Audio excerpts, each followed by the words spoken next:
take it away. Awesome. Okay, well, welcome everyone. We're going over the FY25 Title I Summer Reallocated application and how to apply, what it is, how it works. So hopefully you're in the right place and we'll get started.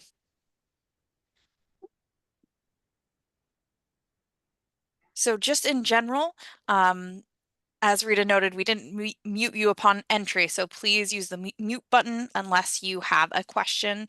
Um, we'll wait to take those questions till the end of the presentation. Please feel free to put them in chat as we're sharing information, or if you want to say them orally, you can unmute at the end. As always, we'll also be sure to put this up on the website. So it'll be on our guidance page under the Title I section, Summer Reallocated. So today we're going to be going through what the Title I Reallocated Summer Application is, what the parameters are, the requirements for this grant. We'll talk about feeding students. We'll go through kind of the logistics of how you apply, when the deadline is, what our process is on the back end for selecting SAUs, some tidbits about invoicing and avoiding common errors, and then just some general best practices for summer programming and who you can go for support and questions as you go through the grant. So what is it? It is an additional funding opportunity for summer programming for Title I students. So again, it has the same parameters as normal Title I funding. It has to be with Title I students and served with Title I staff. It has to be academic intervention is the focus. And it's only specific for summer programming. We can't fund anything for the next school year. It is just for summer programming. You can braid these funds with other summer funding streams, um, and this must be supplemental funding. The funding, where does it come from? It comes from the state. So we have some state set aside funds or funds that districts aren't using and get returned to us. We're simply repurposing them for this limited grant opportunity. So whatever funds we have, we'll use until they run out to help fund your wonderful programming.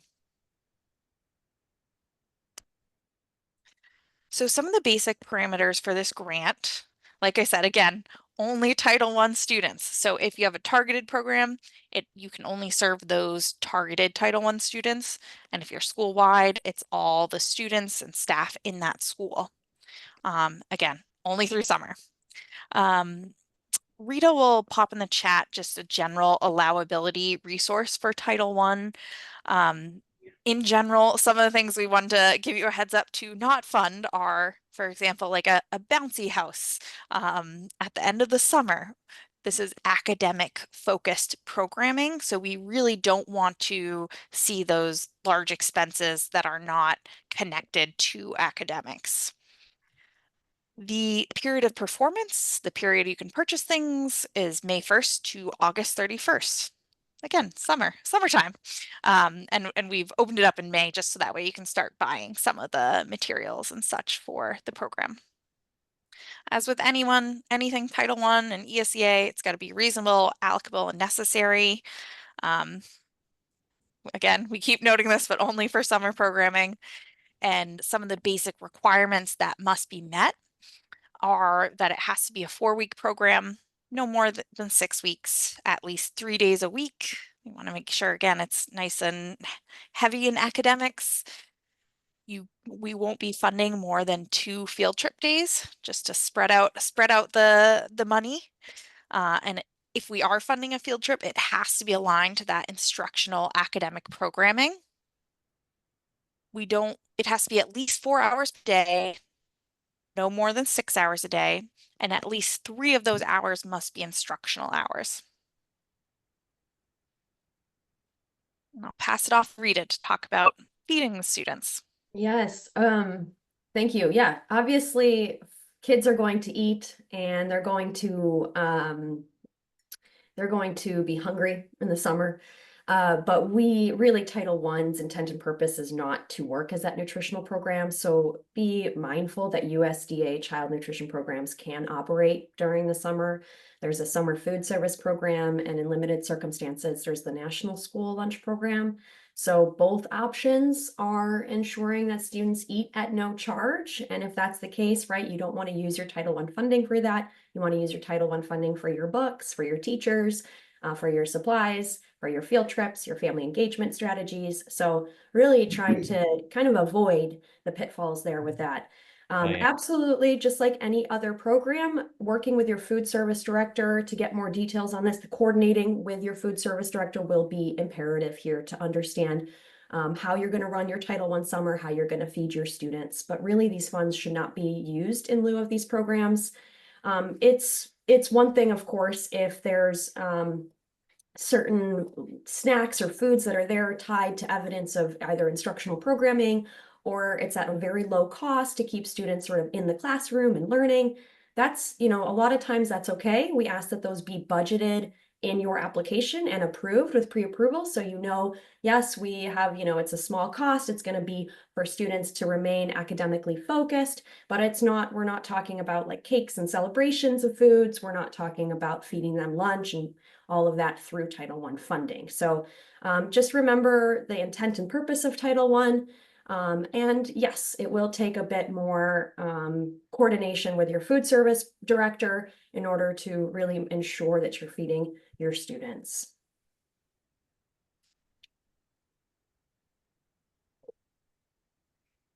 So how do you apply? You have Title I students in either school-wide programs or targeted programs, and you would really like to help service them, provide programming for them in the summers. That's great. Our application is through the Grants for Me platform, similar to your ESCA Consolidated. It is under the fiscal year 25. It is called Title I Summer Reallocation. It's like the last one on the list, alphabetically, I believe. And really important to note that you will not be able to edit your application or begin drafting it without draft started on that sections page. So just always a call out to those buttons that you have to press that sometimes we forget to press, and it looks like the application is closed or unable to be submitted. One major thing for districts here who have never applied for Title I summer, really take a note here when I say that you will need a user access role created. So you have those user access administrators that can change and modify roles. You're actually going to, if you are the ESCA coordinator, for instance, and you're also going to be applying for this grant and managing this grant, then you'll want your user access administrator to click that button for Title I. I think it's LEA Title I Summer Reallocation Grant Application Director. A lot of words there just to say that you are able to draft that grant and submit it and work on it, budget revisions, all of those good things to keep it live, to keep it breathing. And so I think that's very important that we just remember that that role is going to be imperative for you to click that draft started button. So those are two things that are big important steps to make sure you do.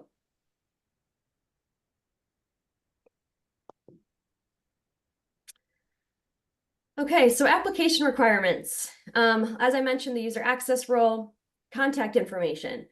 Other limited grant funds do require a lot more communication. I think for those districts that are on the call now that have had summer funding before, I give you a call if your budget looks off, if I have questions about your teachers, if I have questions about your administrators.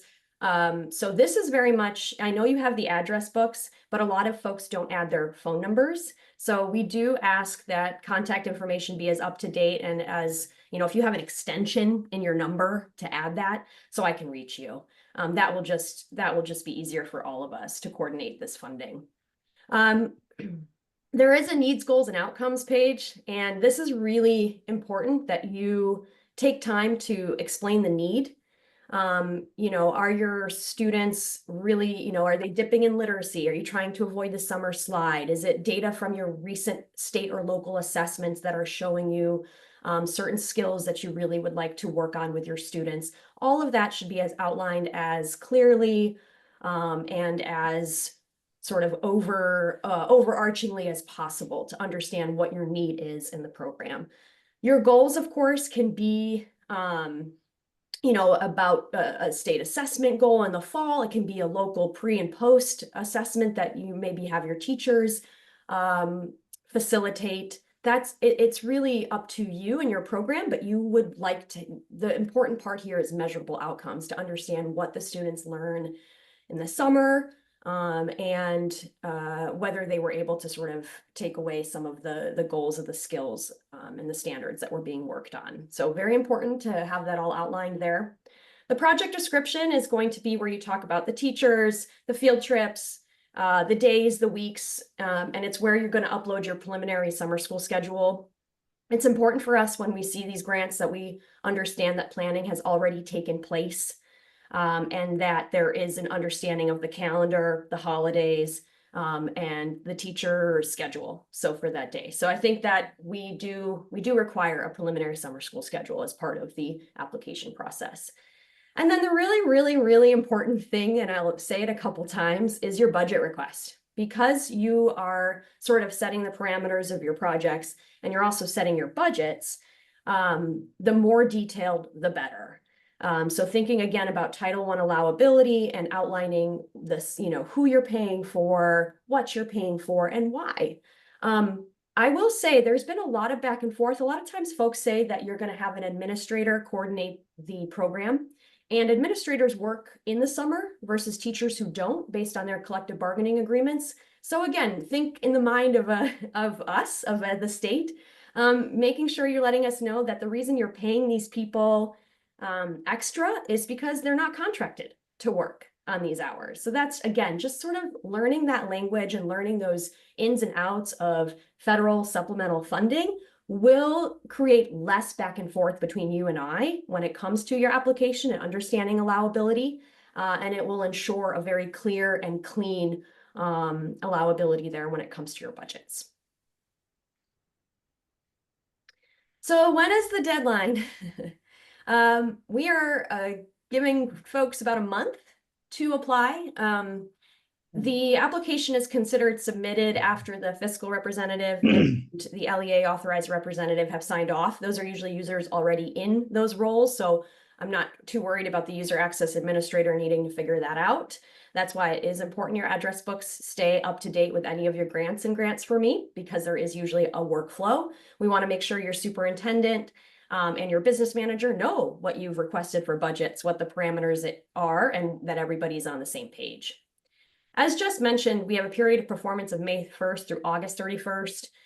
Based on past schedules, almost no LEA has ever gone into August for summer because we're about to start, teacher professional development the week before potentially Labor Day. So the period of performance really should be around summer months.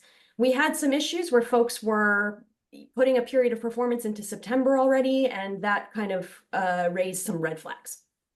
So the performance report will be due October 18th. I think that's somewhat similar to what it's been in the past, with a liquidation of November 14th. Most of this is just for good shepherding of funds so that your summer programming and your invoicing for that does not interfere with the rest, right? You have so much going on. It's like, let's just make sure you invoice for your summer programming and move on in a timely way. And then you can start your school year off on the right foot. So this is absolutely the deadline so that you don't drag these on, and so that you can stay really clear in your summer program and invoice accordingly. I will say that for those that don't have major, who aren't going to have an incredible amount of funds budgeted, think about 1 or 2 invoices at the most, and have those be accurate with the right backup documentation that Tyra will go into in a moment, and you should be all set. I think folks are asking sort of how are my districts selected for funding? We do have allocation procedures that are online, and they're under that guidance page in Summer Reallocated. Has to be submitted on time. Districts are prioritized and given points based on, and you would think kind of common sense wise for Title I, right? Higher poverty level school districts. Lower risk status in our case mostly means that you don't have a mega amount of carryover funds. because your carryover funds could potentially be used for summer programming or other things. So we're not looking for folks to ask for more money when they have money. And then, of course, tier 3 schools, right? Your school improvement schools that you really want to help those students reach their growth markers, their achievement markers. You have maybe certain subgroups of populations you're targeting. Those will be prioritized. SAUs with the highest score will be ranked highest, and then we will award until the funding runs out. In the past, for those that have been on this train before, since my last 3 years here, we have actually just asked districts to reduce budget sometimes in order to pay for everybody who has requested funds. I don't know if that's going to be the case. We never know with these limited funds who's going to apply, how large their budget is. Obviously, we had ESSER and ARP funding before. We don't have that now. So we really can't tell you we can't tell you what to do. However, when it starts to be clear that funding is running out and things like that, we will look at the past couple of years. I will say that 2 years ago, a quarter of the funds were left on the table, and this last year, 15% was. So, I'll look at that. I'll talk to you as a coordinator, see what's possible if it comes down to trying to be close to be able to award funding for everyone who wants to run these programs for their Title I students. So there's a lot of finagling with this grant, but in a way that hopefully supports the districts doing this work. Tyra. Good morning, everyone. Thank you, Jess and Rita, for inviting me. I do want to go over some reimbursement tips so that you can avoid delay in payment for this program. Reimbursement requests for this program are submitted in Grants for Me. All requests for reimbursement must be accompanied by a detailed trial balance, which could be in the form of an expenditure report or an audit report trial balance that is directly from your school's accounting system. Most accounting software programs will run reports based on a specific date range. Please make sure that the date range on your report matches your service period on the request page. In addition to the report, if requesting reimbursement for supplies, purchase services, and/or travel, upload the associated receipts invoices for these expenses. Avoid reimbursement requests for expenses that incurred outside of the period of performance. So this grant, the period of performance begins May 1st and ends August 31st. It is not based off a substantial approval date. So that is the difference. For example, if you need to purchase supplies for summer program, these supplies cannot be purchased before May 1st. Salary and benefits for this summer programming cannot be accrued. So I should never see a reimbursement request for accrued salaries. This grant does not pay for accrued salaries.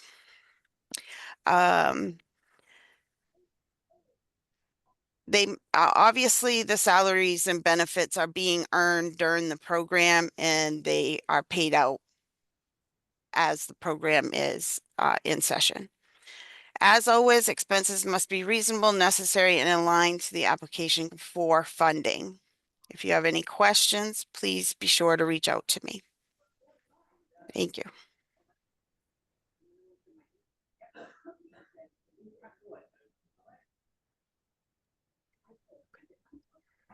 And then we have a best practices and reminders slide. I do want to have Jess share this examples from the field. This was from FY22, but I thought it was a great resource and didn't need to be redone. And I really encourage you to take a look. I have that document divided into sort of instructional practices that districts mentioned really worked, as well as community engagement events, written and in-person family community events, field trips, and sort of pedagogical choices like small group instruction, skill-based working with teachers, that kind of thing. So Also like take home books and things that districts had tried and felt like it really worked and it kept them engaged. It's been fun to read every year, the outcomes and the ways in which folks talk about what's worked. And it really is, enjoying the summer programming, getting them in the building. Yes, we've seen goals on attendance and all of that. Just make sure it's measurable. And, that you're doing the most you can for the students who need it, right? Title I is really, really about the students most at risk of failing standards. So when you think of your summer programming and you think of your students, what do they need? Take a look at your data, talk to your summer program teachers, your coordinators, and get them all on board for what's going to happen. And, that really should be the guiding light is really that academic improvements for your Title I kids. Okay, I've answered some questions in chat, but I'm happy to, the slides, I put the recording up. If folks want the slides, I can put those up online as well. So no problem there. I will say I never keep anything from you guys. So everything will be publicly available. I'm gonna stop the recording.